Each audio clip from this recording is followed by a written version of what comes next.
And we're back. Welcome to day 2 of PaizoCon Online 2021. Once again, we are with the No Direction Network. I'm Ryan Costello, joined by Jefferson J. Thacker, also known as Parham. And we are here for the pre-show, just to kick things off so that people can settle in while the Paizo staff is getting ready for their long day of seminars.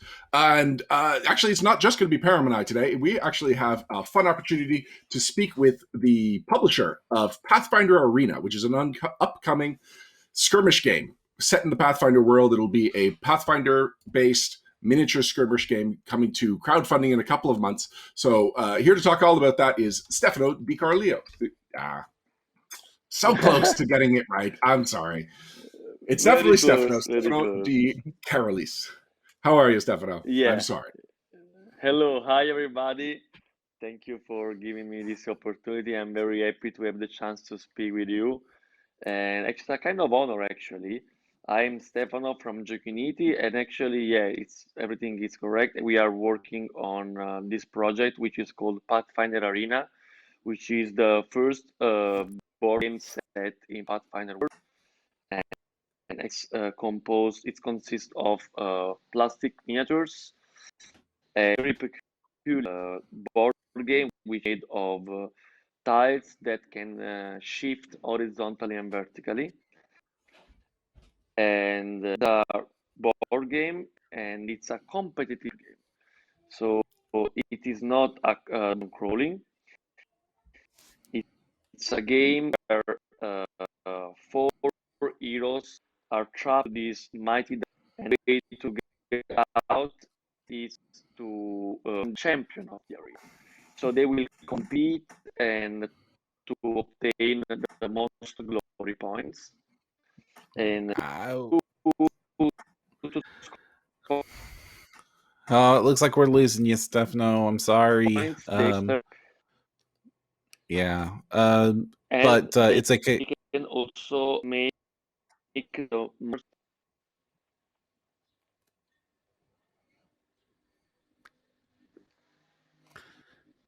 and it appears we have lost Stefano. Ryan, are you there?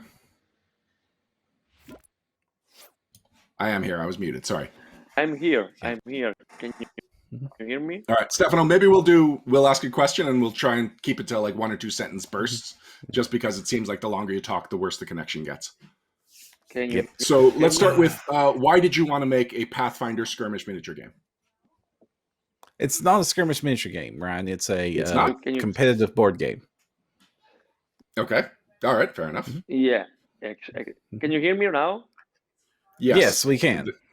Also sounds like there's quite a delay. It's perfect. Yeah, it's a delay, but I can hear you. So the game, as I told you, it's not competitive. It's not properly. It's a competitive game. It's not cooperative. It's not properly a skirmish because heroes don't fight one against each other. They only fight against monsters to defeat them, and they make monsters attack heroes. Specifically, each round is made of turns. Each player has a turn.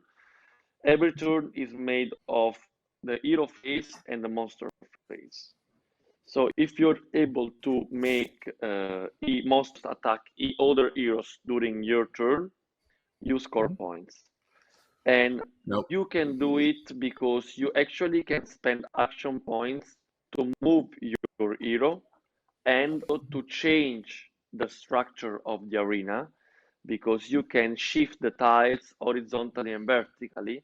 For example, to make another hero entering a monster's reach, or you can make a monster. You can push a monster closer to another hero.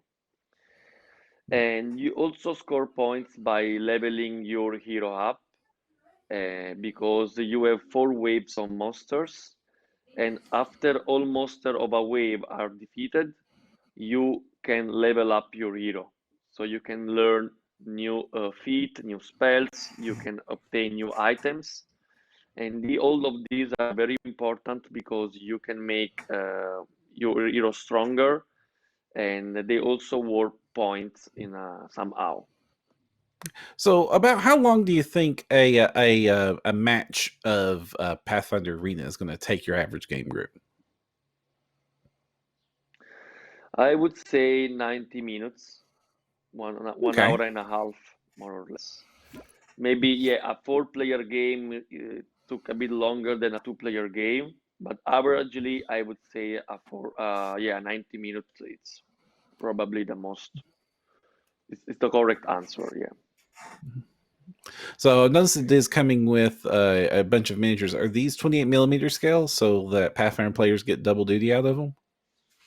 Yeah, they are compatible with all others Pathfinder miniatures you already see and find in the market. And so actually the course includes 18 miniatures, 4 iconic heroes, and 14 monsters.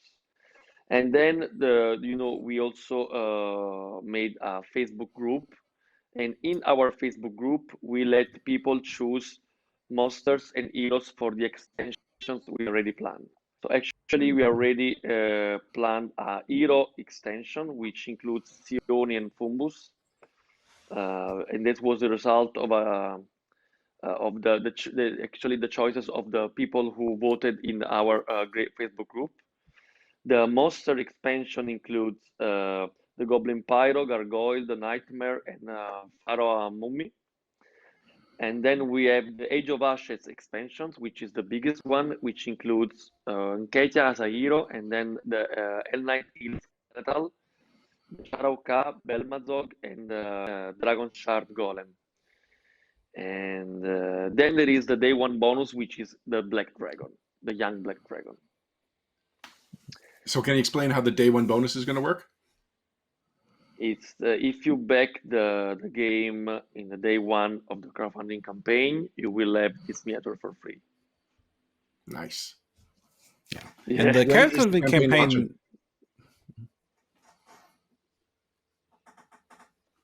Sorry?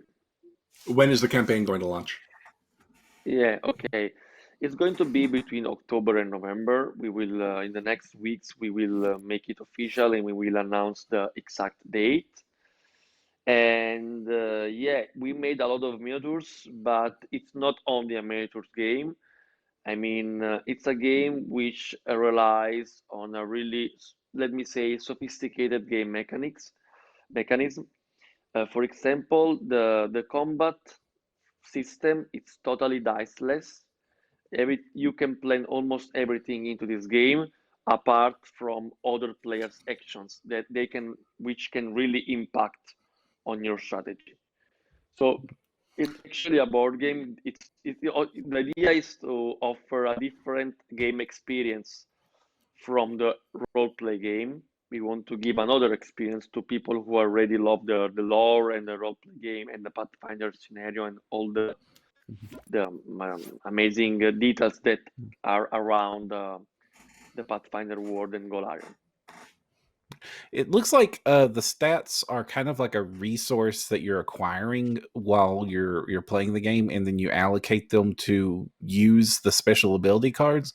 What are some abilities that might be used in the game, as opposed to just moving the monsters and moving the board? So yeah, you're right. The stats are you acquire from the arena in order to make your hero stronger, because you can use them to trigger feats, spells, and items.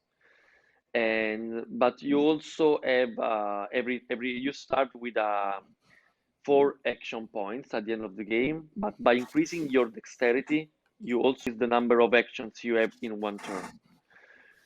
You have many actions you can perform, such as striking at monsters, activating an item, or you can also, as an action, move the tiles onto the arena. At the end of your turn, all the monsters attack every hero which is in their reach automatically. Mm-hmm.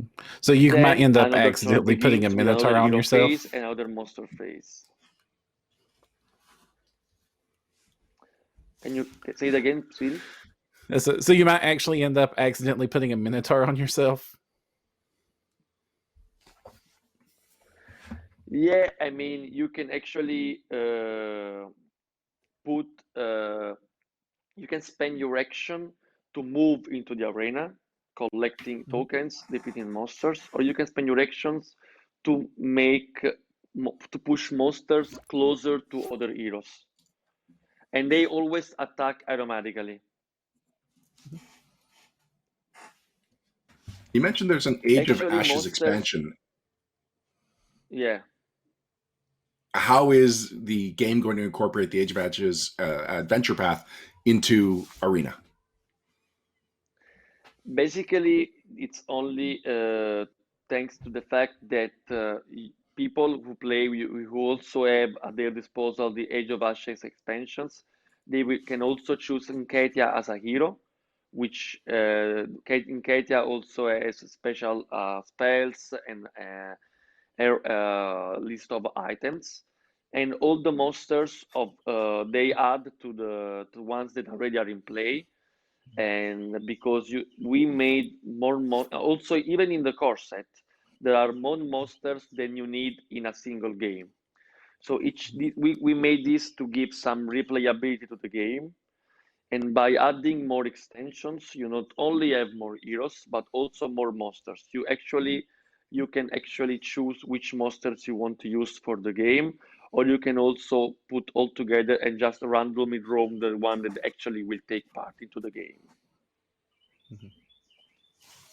We're going to be wrapping up this interview in a couple of minutes. So before we go, can you remind people how they can find out more about Pathfinder Arena and when they can expect it to be live on a crowdfunding site that has yet to be determined?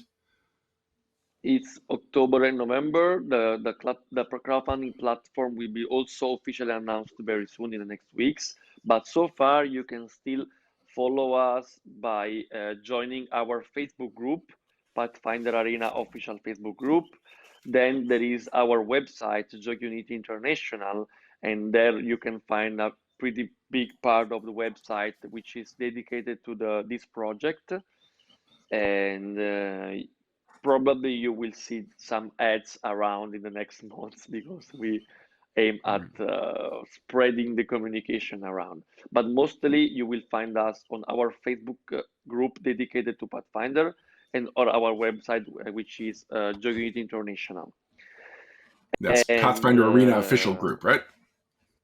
yeah, it's the official one. And yeah, actually, we are trying to building up a community around this project in order to be ready for the crowdfunding campaign that I remind you we will take place October, November. We will officially announce the exact date in the next weeks. Considering we're a few months off, I'm impressed with just how often you update the Facebook page and how far along the pre-production is at this point. Yeah, I mean, thank you. We try to prepare everything to the campaign. We also are preparing a teaser video, but actually there is still a lot to come because we already prepared so many other stretch goals and add-ons. I can give you a spoiler right now as an exclusive news. We also are preparing some other small extensions such as the trap tiles, which will be also included into the crowdfunding campaign, which is some tiles that substitute the ones into the arena, and there are other challenges for the heroes because they are trapped, and if you are able to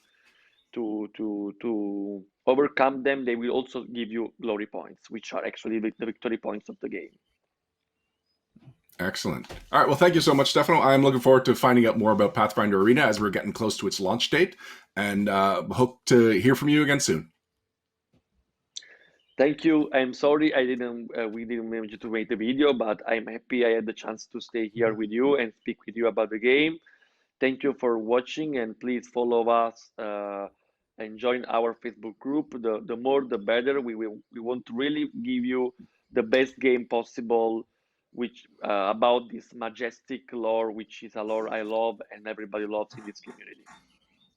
Excellent. I am excited about Pathfinder Arena. Do you remember when the adventure card game came out and it was like, that's great, but it's still a campaign. It still takes 3 hours to play. I want to play Pathfinder if I only have an hour and a half and a couple of friends. This feels like exactly that. Yeah, and it actually seems to have a lot of really fun, innovative ideas. Like, I like the idea that you're moving the dungeon around as part of the strategy of the game, and that it is competitive, but it's not directly competitive because it just wouldn't feel right if like Valros just walked up to Ezrin and stabbed him in the back in the middle of a dungeon crawl. Because I mean, that might be fun, but I don't think I'm quite into that with those characters. Uh, but this sort of makes it like it's this is a contest. This is they're fighting for glory points. They're showing off. They're not like trying to go full lethal league on each other here.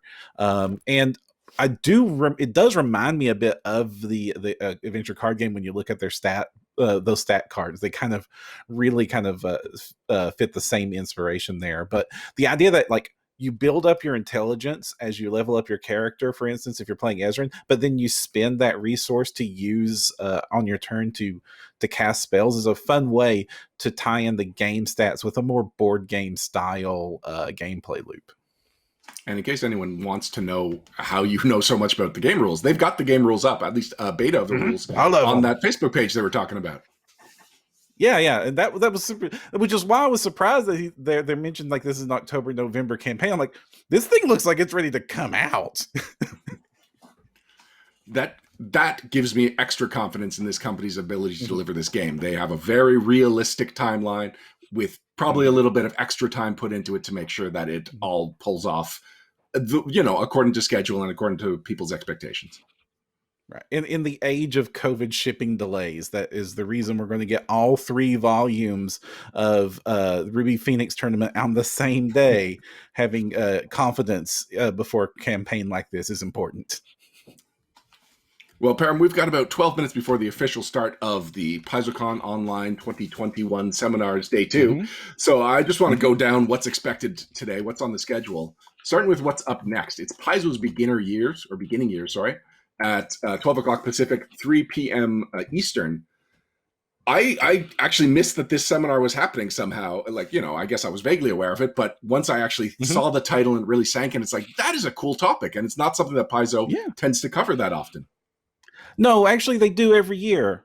This sounds like a more broad version of the Anti-Lisa Story Hour. Right, but instead of Lisa being the main character, and those are always great seminars, but this is looking more at the company and how it grew, which, like, we were there for that. That was a fascinating journey, and it was really exciting. So I'm curious it's hard to to believe that's a decade ago. Yes.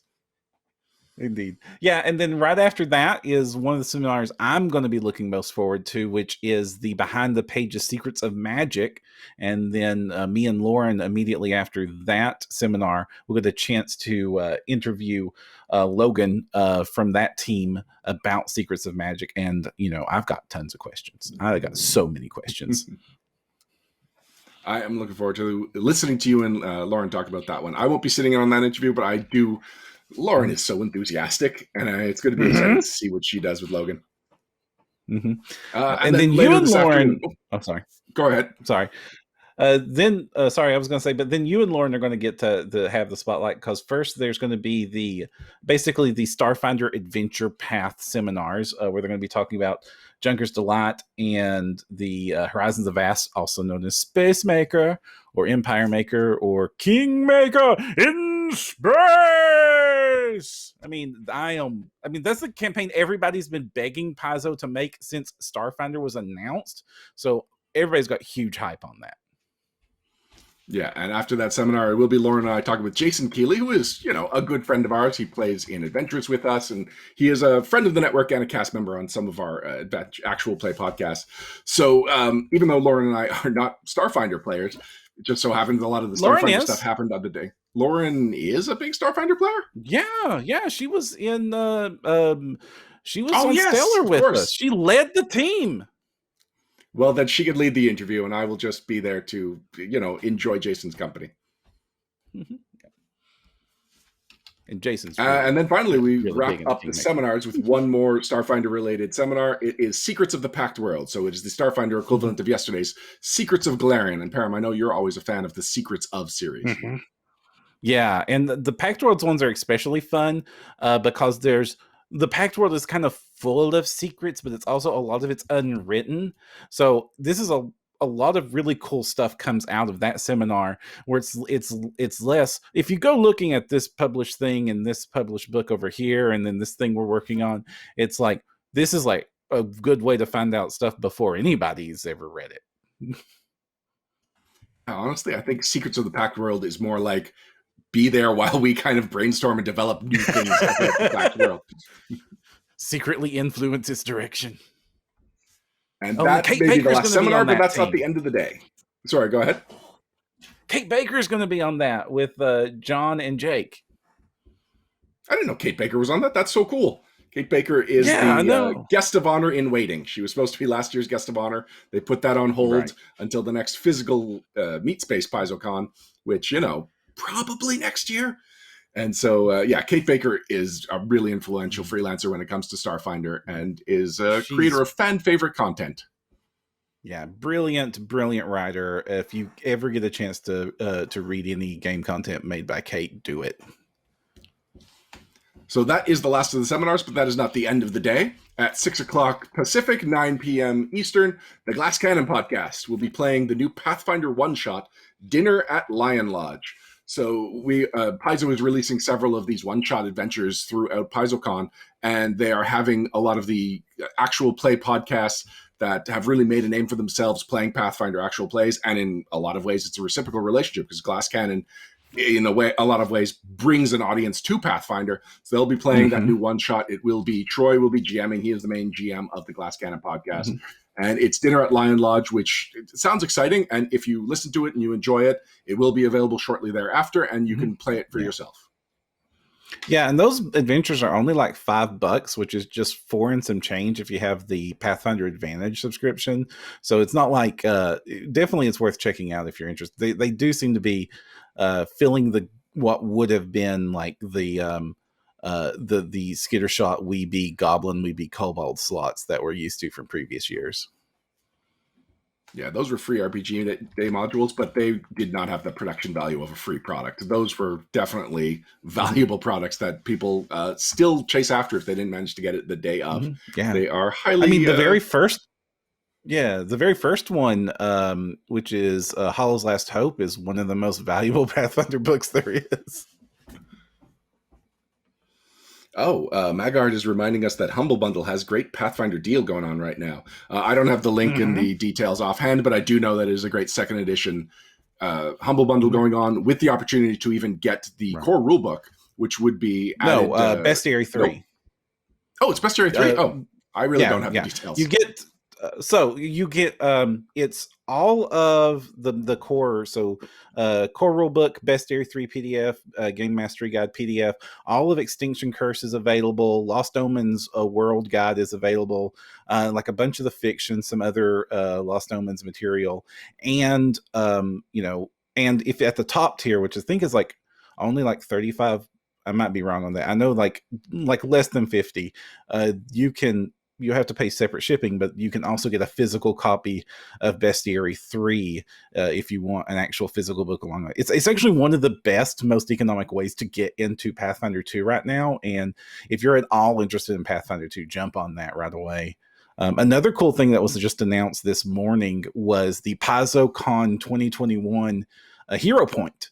Which has the iconic oracle on the front of it, is available to order right now. So if you want a PaizoCon 2021 item, it's like $5 on Paizo.com right now. And I love those little Hero Point coins. They're wonderful. Chat wants you to know it's Bestiary 1. That is the physical Bestiary 1, right? The Humble Bundle. Oh, sorry. My apologies there. By Bestiary 1, it's the first Bestiary. All right, I think we're about ready to transition to the Paizo's beginning years. It'll be starting in about 5 minutes. So thank you, everybody. You'll be hearing from us again at 2 o'clock when Param and Lauren interview Logan Bonner. But until then, enjoy your PaizoCon Online 2021 seminars.